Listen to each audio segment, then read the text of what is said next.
औज़ुबिल्लाहिमिनश्शैतानिर्रजीम बिस्मिल्लाहिर्रहमानिर्रहीम।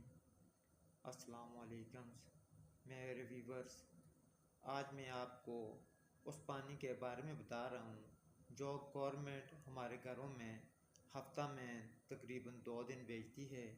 उसको हम लोग बाखुशी पीते हैं कि ये साफ़ सुथरा और फ़िल्टर किया हुआ पानी है।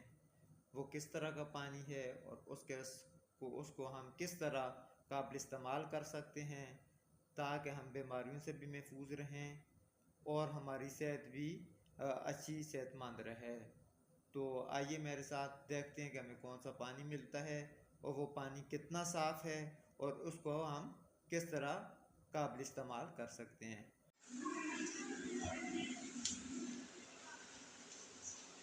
ये जितना भी हमारे पास पीने का पानी आता है गवर्नमेंट की तरफ से पाइपों में, उसमें इंतहाई खतरनाक